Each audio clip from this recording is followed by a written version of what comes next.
For my set, I liked starting off with a few I call tester jokes, just to see how y'all can deal with my kind of humor. It's definitely adult, risque, dark at times, but you still gotta admit, at least it was creative. Fucking weird, but creative. So this is my impression of a colonial soldier at the Boston Tea Party giving a tea bag to a British redcoat. Colonial soldier giving a tea bag to a British redcoat. Ready? How does that taste? English breakfast? What? How do you like my bangers and mash? All right, so this next one.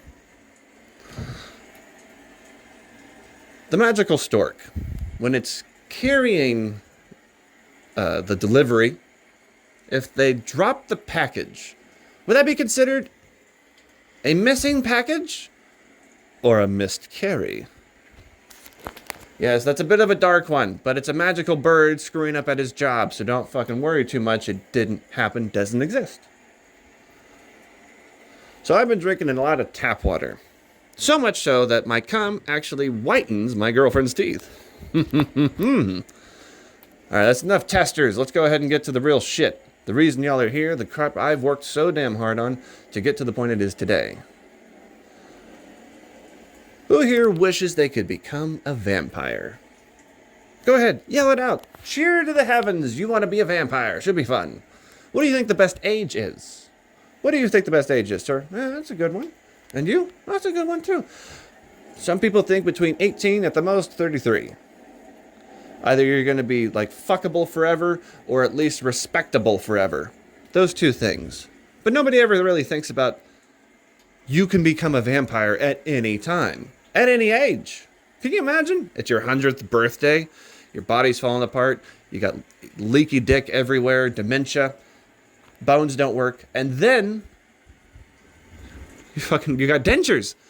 Then you become a vampire. Can you imagine being super old, but forever? I imagine one day you waking up, like as an old vampire, you're just waking up to pee right before the sun comes up. You got your dick hanging over a toilet, and then a sunbeam whops it off. Then you're just walking around with phantom limb syndrome at that point. It's just like, please, just pretend to suck it. I realize what's missing. I'm a vampire with no dick, no teeth. Yeah, no teeth. You're a vampire with no fucking teeth at that point, too. Isn't that terrible? Vampire, no teeth, you got dentures, can't even turn people into vampires. At that point, your victims are fucking with you. They took your teeth away, knocked you in the back of the head. Oh, I'm so old, let me bite you. And they're just playing keep away with that shit. They're just going, ha ha ha, Dracula can't bite nobody, ha ha ha. And you're just like, come on, guys, I'm tired of smashed rat soup. And of course, you got dementia. Being forgetful. Imagine that. The worst thing I think would be screwing up the transformation. Like you forget about the balls. Your balls don't transform when you become a bat. Can you imagine that shit? Little tiny bat, huge fucking balls. Trying to fly around.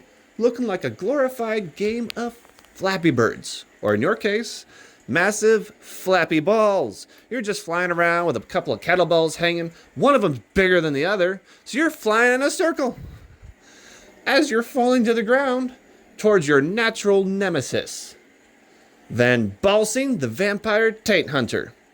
He just has to reach up, grab you by the balls, yank you down like a dog on a leash, so you're just squeak, squeak, squeak. Why are my balls so heavy? Slams you to the ground. And then drops one of those cheesy one-liners. Hey, Dracula, you forgot to talk this. So this next bit has about 50 references to Dick. Dr. Frankenstein. I assume we're all familiar with the story. Dug up corpses, created life, had a little German dick. I just have a few problems with the story. First off, the bride thought she was too good for Frankenstein's monster and ran off looking for some boy toy of her own. Outside of a corpse bride situation, who was going to accept every mismatched part of her in 1818 Germany? She would have to exclusively hang out near harbors at night just to have a chance at finding love. I'm just saying, reanimated pussy must smell like grilled ahi tuna with just a little bit of lime and butter, so she could find the Captain Ahab of her dreams. But let's say the bride and the monster bonded over similar hobbies like a mutual love of classical music and the fear of fire. But like all couples, eventually they fight over dumb shit. For example, they might fight over whose turn it is to break the dishes or attack the village. And clearly the monster is tired of doing all the work, just says to her, "I attacked the village last time. It's your turn tonight." And she claps back, "Oh yeah? Well, your dad gave you a baby dick." Yeah, it's a bit of a low blow. And then the monster runs to Frankenstein, crying like a child. "Dad, is it true you attached a little dick to me?" And Frankenstein would just be sitting there going, "Well, yeah, I made you in my image. We Frankensteins come from a proud tradition of baby-dicked men." That being said, my second problem is just how little light those lanterns provided during the grave digging.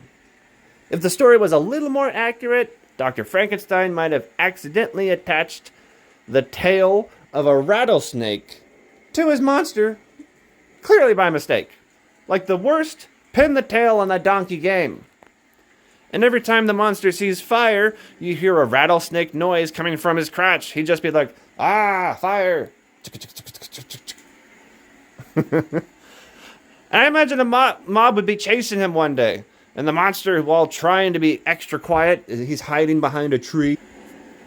And the mob is like, "Where is he? Do we all have our torches?" And he's like, "Torches? He's over there! Get him!"